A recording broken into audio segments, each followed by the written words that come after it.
I still remember that morning in 1944. The Pacific Ocean was calm and almost too calm.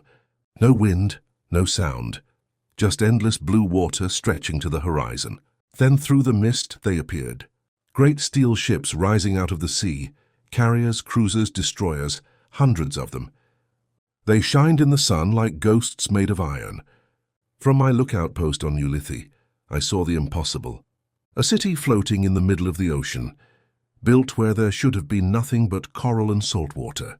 That was the day the ocean itself became America's greatest weapon. And the day Japan realized the war would never be the same again. 2 years earlier, things were very different. In December 1941, I watched the smoke of Pearl Harbor darken the sky. Ships were burning, men were crying out. In just a few hours, the proud Pacific Fleet was gone. Across the ocean, Japan celebrated. Their empire now stretched from Burma to the Solomon Islands. They believed America was finished, too soft, too slow, too broken to fight back. But they were wrong. Pearl Harbor didn't destroy America. It made her stronger. It forged her spirit. In Washington, Admiral Ernest King slammed his hand on the table and said, "They have awakened a sleeping giant. Now we will build something they cannot even imagine." And he meant it. From the factories of Detroit to the shipyards of California, America turned into one great machine. Men worked day and night. Women welded steel. Even children collected scrap metal for the war.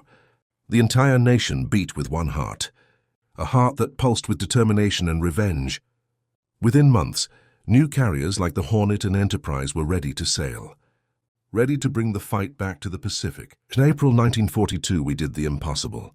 16 B-25 bombers, led by Jimmy Doolittle, took off from the deck of the USS Hornet. No one believed such large planes could fly from a carrier in the middle of the Pacific. But they did. They reached Tokyo and dropped their bombs. The physical damage was small, but the message was huge. America was coming. That single act lit a fire that would burn all the way to 1944. The Pacific Ocean is vast, bigger than all the continents combined. To cross it, we needed bases, but most islands were too small or too close to Japanese guns. So the Navy made a bold decision. We won't look for bases. We'll build them ourselves. Floating dry docks, repair ships, portable fuel depots, factories that could move, airfields that could sail. By 1943, every island we captured became another step toward Japan. Guadalcanal, Tarawa, Saipan, Guam. Each one built faster, stronger, and closer than the last. But we still needed one last miracle. A secret base hidden deep in the Pacific, far enough to be safe, close enough to strike Japan's heart. That's when we found Ulithi. At first it looked like nothing, just a ring of coral. No mountains, no trees, no fresh water. A forgotten speck in the middle of the ocean. But inside that ring was a lagoon so deep, so wide, it could hide the entire U.S. Pacific Fleet. When reconnaissance photos came back, the report said only, "Uninhabited, deep waters, perfect anchorage." And just like that, Ulithi became the greatest secret of the war. In September 1944, we arrived, thousands of sailors, engineers, and Seabees. Our mission to turn nothing into everything. We built airstrips, fuel lines, and floating dry docks big enough to lift a battleship. We anchored hospital ships, ammunition barges, repair vessels, even ice cream barges to keep morale high. In only a few weeks, that quiet lagoon became the largest naval base on Earth.